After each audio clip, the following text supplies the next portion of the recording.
Hello, Master Numerologist Andre Alvin Moore, wishing everybody happy holidays. Today's lesson, Do Unto Others. In Matthew 7th chapter, verse 12, we read the second great commandment, Do unto others as you would have them do unto you. Or another way of saying it is, as you do unto others, nature do unto you. That is the law of karma. The Lord understands that each incarnation is an opportunity for a soul to free itself from the three confinements called the physical, astral, and causal. Due to a soul's past karma, this incarnation journey will have its challenges, its opportunities, its ups and downs. To help a soul to navigate through life with the least amount of pain and suffering, guidance to humankind through prophets, saints, seers, mystics, yogis, shamans, parents are offered. The prophet Moses, for example, gave us the Ten Commandments. The prophet Hosea tells us that through a lack of knowledge brings death. In Proverbs, the 4th chapter, 7th verse, we read, Wisdom is the principal thing.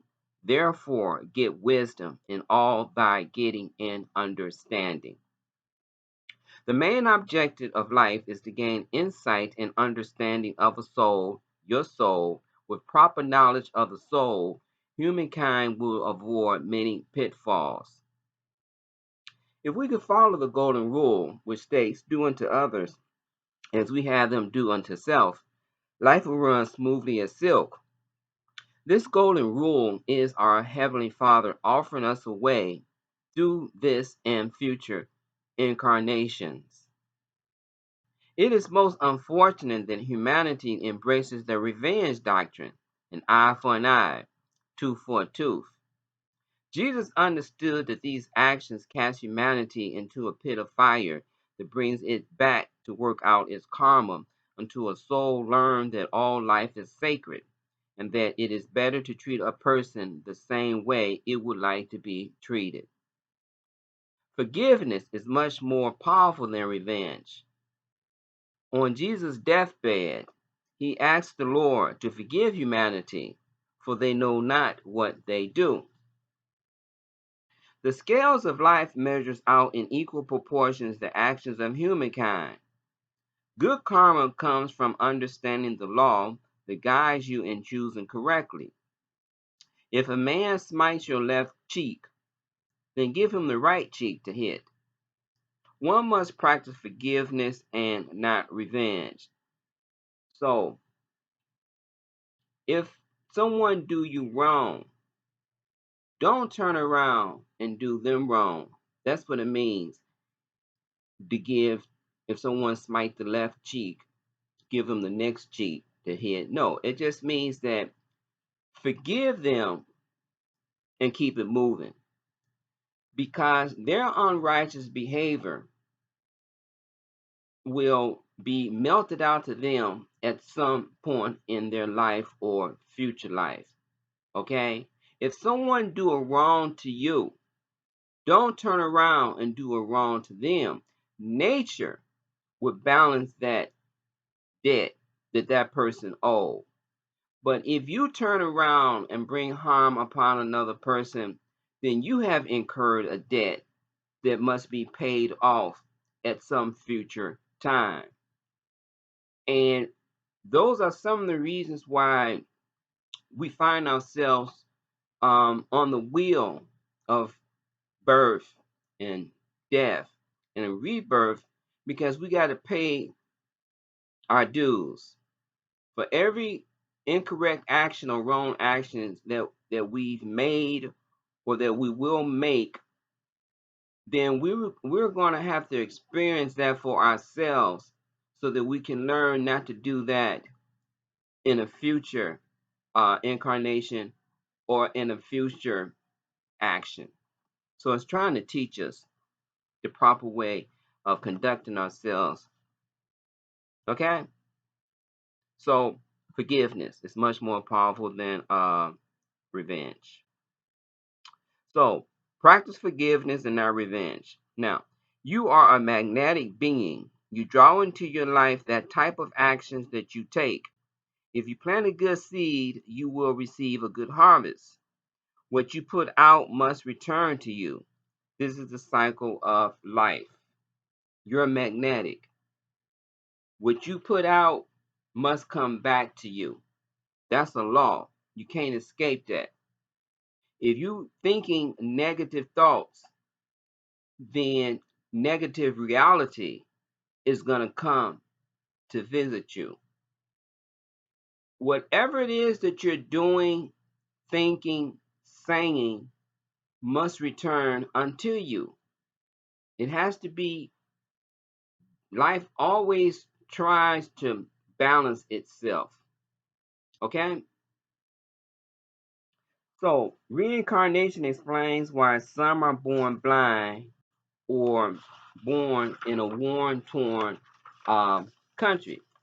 So, you see, some people are born in an environment that's filled with suffering, and they don't understand, well, why was I born in this country of suffering and another child was born in a country of plenty?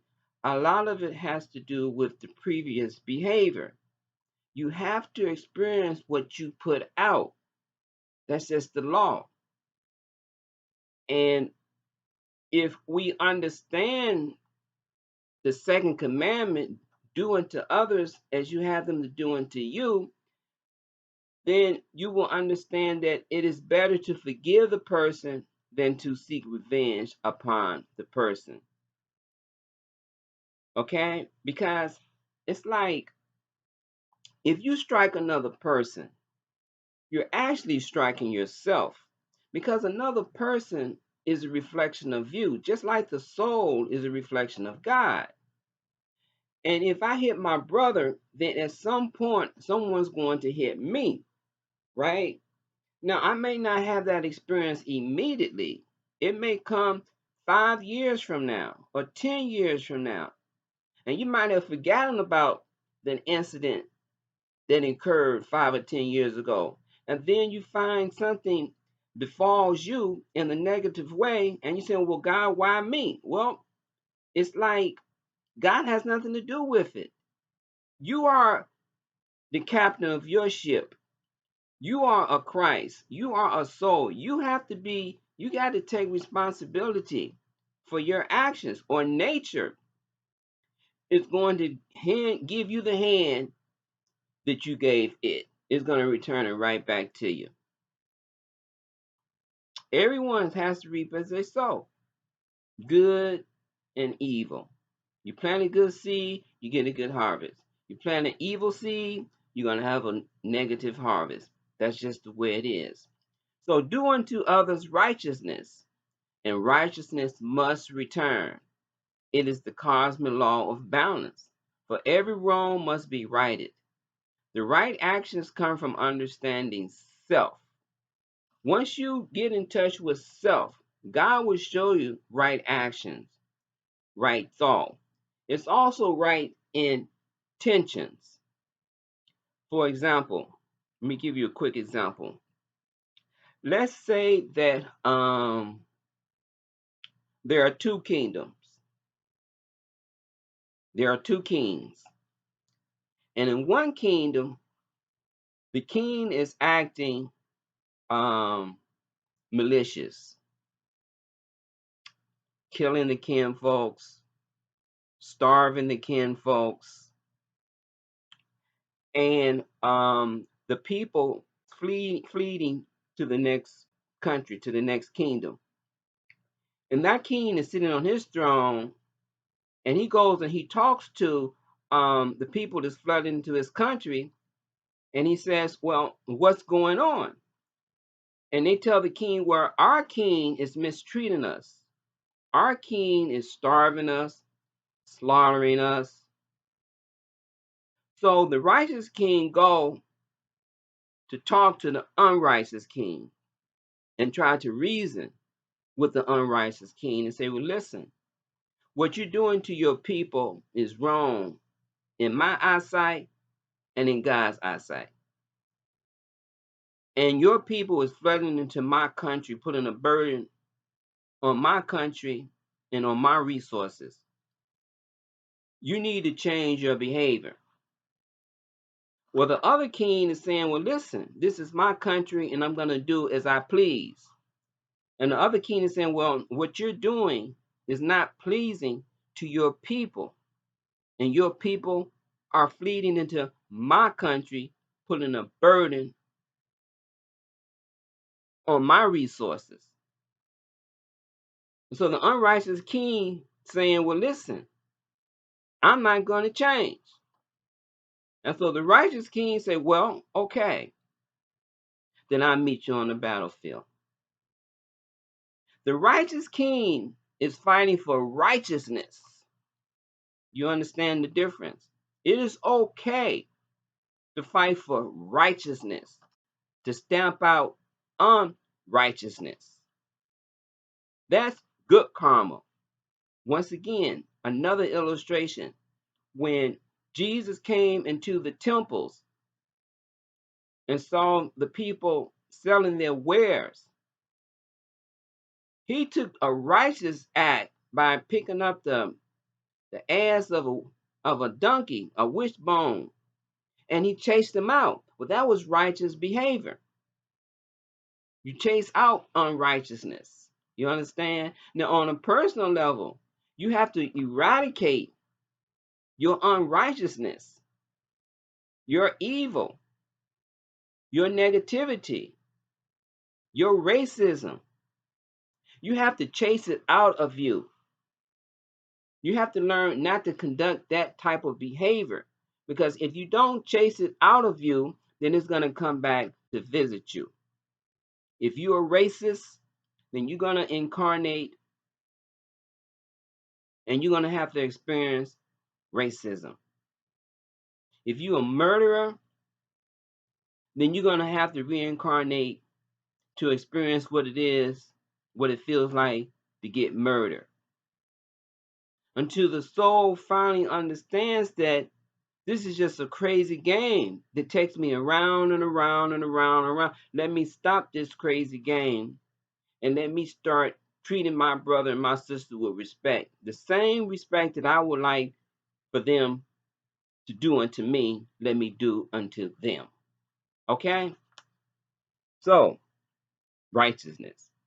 Because you have to understand, you're an everlasting soul, but you're dressed in a costume of matter. And when you do wrong to your brother, you are doing wrong unto yourself. Because I am my Father, I want. If you've seen the Father, you've seen the Son. There is no separation. Your brother is a reflection of yourself, just the same as the soul is a reflection of spirit. What you have done unto the least of them, you have done unto me. The words golden rule contains 10 letters. And it vibrates on the first letter because on the first level, because 1 plus 0 equals 1. And the 1 represents a soul that's individualized, but it's still part of the whole. Let me give you another quick example of what I mean by that. I want you to use your power of imagination and imagine that this part of my hand is a glorious sun. Let's say our glorious sun. Okay? And these are flames that's that's shooting off from our glorious sun.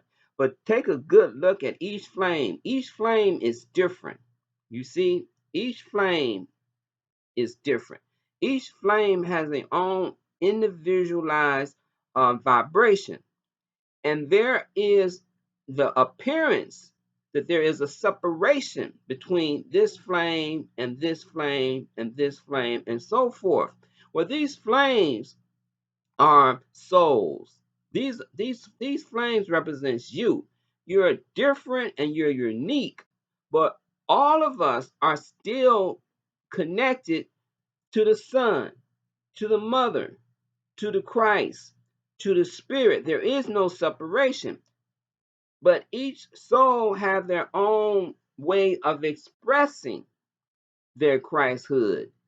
So if you have the blessing to witness or to be in the presence of multiple masters, let's say Jesus came to visit you, or Buddha came to visit you, or Krishna, you will know instinctively that these are great exalted beings because you will feel it. Who feels it knows it. But each one will manifest their reality, their perception differently, but you will still know instinctively that there are one, but each are acting based on their understanding of truth and reality, their individualization. That's the one energy. But the one energy, but all are always connected to the one energy, which is a beautiful concept because there is no past, there's only the present. So all souls are available right now. All souls, every soul that you have read about in all ancient scriptures are available right now.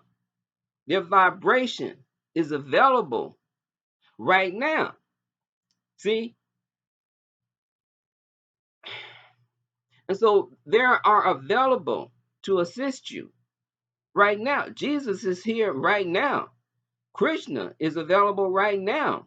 All of them, all of your ancestors, all of your loved ones, they're available right now because we all are part of the one. And the one can never separate itself from self. Okay, so the number one. But now the letter G vibrates on the seventh level, and number seven opens the gates, of wisdom. Letter O vibrates on the sixth level, and number six symbolizes the first commandment, which is love one another. Letter L vibrates on the third level. Number three represents the choices a person must make. So, you as an individual, the one, have to choose. Do you love, forgive, or do you seek revenge? You must decide how you're going to live your life. But know and understand that whatever choice you're making, an equal measure of response will be visited upon your person. If not immediately, at some point down the line. Okay? Letter D vibrates on the fourth level. Number four is a heavy burden that one carries from choosing incorrectly. Give you a quick example. Say your mother tells you that fire is dangerous. Do not play with fire. Well, you hear your mother, but you're curious and you put your hand in it and you get burned. Well, that's a heavy burden. See, you chose incorrectly. Even though the wisdom says for you not to do it, out of curiosity, you still did it, and now you got to reap as you sow. Now you got a burnt hand. Now it's aching. Now you're suffering because you was disobedient to the law. You was disobedient to the truth. That's choosing incorrectly. But letter E vibrates on the fifth level, and the number 5 is the freedom that comes from choosing correctly. Same example. Mama says, don't hang out with the wrong group of people. And you say, okay, mom, I trust your wisdom. And you stay away from those people. And you find out that those people ended up doing crimes that sent them to jail. But because you chose correctly, you listened to wisdom, you listened to the law, you did not go and hung out with those mischievous people, you was able to retain and maintain your freedom. That's choosing correctly, the consequences of the right action. Okay, let's move on. Letter N vibrates on the fifth level, and the number five symbolizes five horses. The horses are representing your five physical senses that navigate you through through this thing we call life. Okay.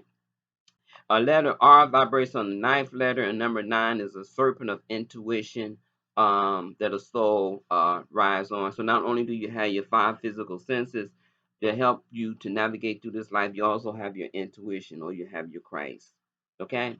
Letter U vibrates on the third level. Number three sits on its throne between the two physical eyes. So here's your throne, here's your Christ, this is where you're sitting. And then you have to choose in your life what direction you're going to go in, righteousness or unrighteousness. That has to fall under your will, right? Based on your understanding, based on your level of wisdom, determines how you're going to choose. And you know if you choose incorrectly, if it brings about an unpleasant feeling versus if you chose correctly.